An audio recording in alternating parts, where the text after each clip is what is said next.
it's me, Renee. I'm back. And yeah, I kind of wanted to, had something on I usually do on Fridays. I didn't really know what to film today or what to have today. So I decided to simply do a little, okay, so this week it's Gilmore Girls or Gilmore Readathon, or the Gilmore Girls Readathon, Gilmore-a-thon. So this video is also Gilmore Girls inspired. So this is a stack of books that I haven't read that I feel in some way, form or another, works with Gilmore Girls. And I'm gonna show them to you one by one and you'll understand. So first we have A Curious Beginning by Deanna Rayburn. So this is a historical book.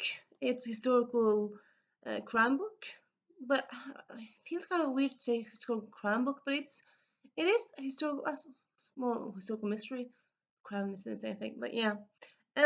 So of course, this series came out way after Gilmore Girls, so this isn't officially on the Gilmore Girls on the Rory reading list. But I think she would have liked it if the book were around in that time. Or maybe Paris Geller actually think like it because the main character in this one, Veronica Speedwell, she's I suppose yeah in a way she's kind of like Paris Geller-esque. She's very much like fighting the fight against patriarchy. She doesn't need to be liked. She does things her own way, and she's very stubborn. And yeah, I think definitely think that this would be on Paris Keller's uh, favorite reading books among them. And then we have The Personal Librarian.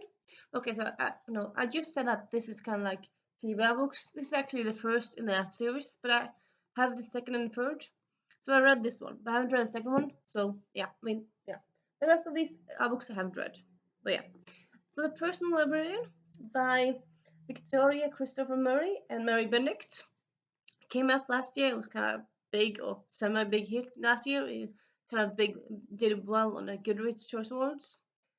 Still haven't read it, but yeah, it's based on real life. It's based on African American who passes as white, and um she's what's the word again? Librarian. Personal librarian. I'm just mixing up the names, but yeah, she's a librarian for president in the United States in 1930s.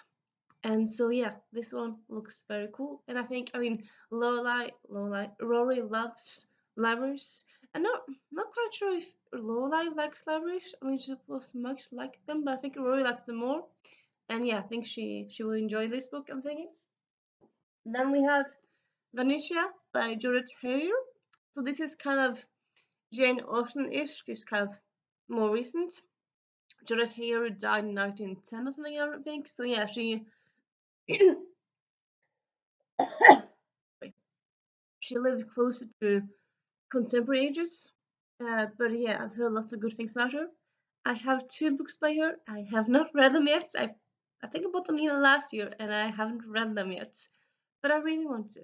I just only heard good things about them. So yeah. Then we have Why Women Read Fiction. This is a non-fiction book about females or women who read fiction and who love to read fiction. I have started this, but just slightly. But yeah, Rory loves to learn. She loves to read. I think she will really enjoy this book. And then we have How to Make It in Hollywood. Both Rory and Lorelai love movies. This is a romance book set in Hollywood. So yeah, it will be quite up their alley. So yeah. And then we have The Last Library by Freya Samson. Again, it's a book based around library. Rory loves libraries. I think she would enjoy this one as well.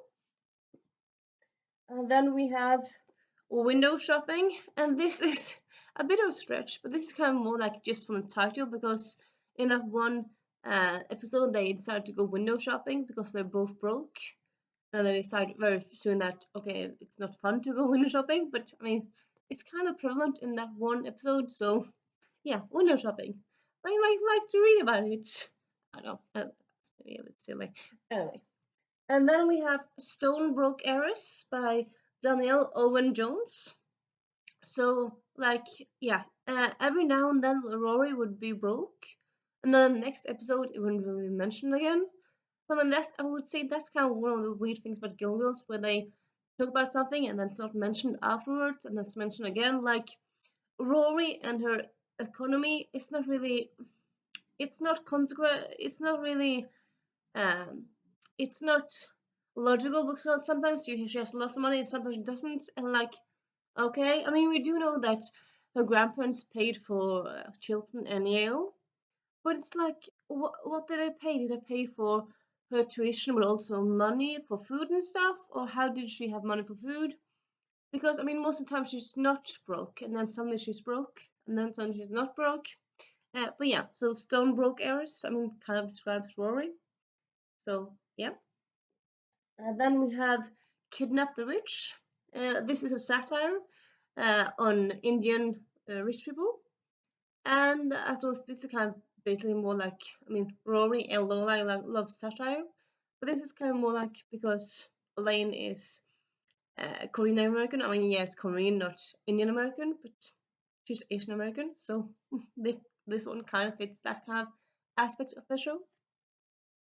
And then we have Star Daughter again, kind of the Asian theme there. And yeah, so that's kind of just quick. Some books I feel like kind of fit with the Gilmore Girls vibe of the world. Well, I suppose more the world than the vibe that are on my TV, most of these. And yeah, if you read any of these, please let me know. And I hope you have a nice weekend. Bye.